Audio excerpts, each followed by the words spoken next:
And we know what played out outside as well. Some people cheered when news of the verdict came down. Yeah, and throughout the morning and afternoon, more and more people began gathering outside of the courthouse. Eyewitness News reporter Anthony Carlo has been there all day and has that part of our coverage. Anthony? Well, I want to tell you guys that it is really striking that we have seen the amount of people actually start to pick up just a little while ago. They know what time this bail hearing is. In fact, if you take a look over my shoulder, you can see the folks here who are jam-packed in between these barricades, studying every move of the Combs family when they walk into and out of the courthouse. We hear cheers. Sometimes we hear jeers. The point of the matter is they are waiting for that moment, that potential that Diddy himself walks out those doors. From the people packed behind barricades to the waving around of bottles of baby oil, the spectacle was certainly on brand for someone as big as Diddy. Diddy was somebody that we definitely looked up to and admired for his business acumen and all that kind of stuff, you know? The media frenzy has followed Sean Combs and his family into this chapter of fame. Cheers and jeers as his children and his mother made their way into and out of the courthouse. What does verdict day mean for Diddy's legacy? Legacy is ruined. You know, and 10 years from now, any of my grandkids look back at Bad Boy, all they're going to hear about is these things here. I would have probably voted not guilty on everything, only because I feel that the government overcharged and overreached. It doesn't change my view on Diddy because I know that he's not a good man. He's not a good man. The reaction just as mixed as the verdict itself. Make no mistake, this is not a happy day, even for fans. Yeah, I definitely was a fan.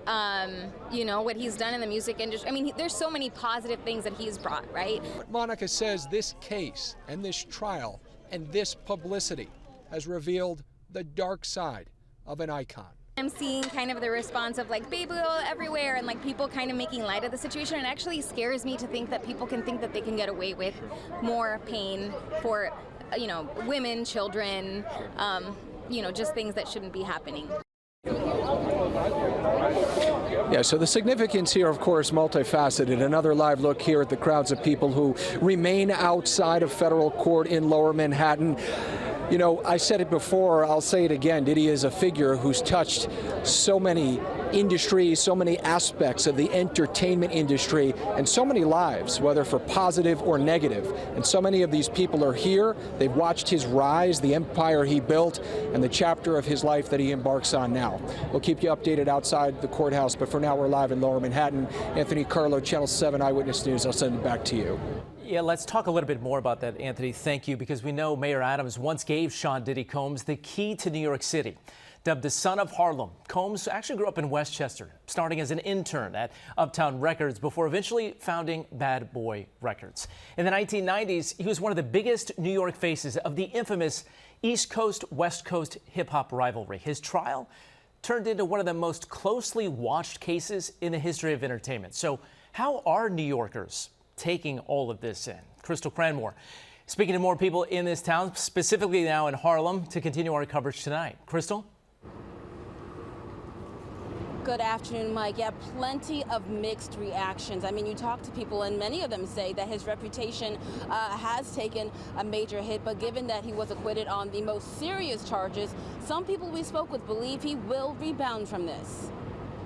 It's always been free Diddy, you know, party and bull and party. News rippled across the streets of Harlem. He won't stop traffic. He was just freaking up every now and then. Ain't nothing wrong with that. To Times Square, as tourists in the crossroads of the world learn global icon Sean Diddy Combs was found not guilty of the most serious charges of sex trafficking and racketeering. Let's not be surprised here. He's a celebrity, and you know, maybe the jury was swayed that way. I'm glad that he was found not guilty of the RICO charge, I don't think they had enough evidence to say that he actually did it. But a jury did find him guilty of 2 prostitution-related charges as it relates to his ex-girlfriends, Cassie Ventura, and a woman identified in court as Jane. I think they were right in saying he was guilty on that part. For some, the partial acquittal is a disappointment. It feels like on every front, whether it's government, judicial, there is no justice for us. Joy Barnett has been glued to the trial from the beginning. To get all of the details, it felt, even worse. She says the trial highlighted the impact of power and celebrity. Do I think that Diddy would have received the seriousness of charges and maybe the media coverage that he has if he weren't who is at its core a black rapper or black producer? Probably not, but that doesn't make him not responsible. For some, Diddy's legacy is tarnished. People always gonna know Diddy for baby oil. He had a lot of hits, but I can't vouch for him anymore. But fans hope he bounces back. But I do hope that he learns from this experience and turns his life around. Now, Diddy actually got the keys to the New York City in 2023, and just 1 year later, Mayor Adams asking for it back after that hotel incident between Diddy and his then-girlfriend, Cassie Ventura, surfaced online. Now, his legal troubles, though, certainly highlighting the role of his cultural icon and the impact of his actions. For now, we are live in Harlem. Crystal Cranmore, Channel 7 Eyewitness News.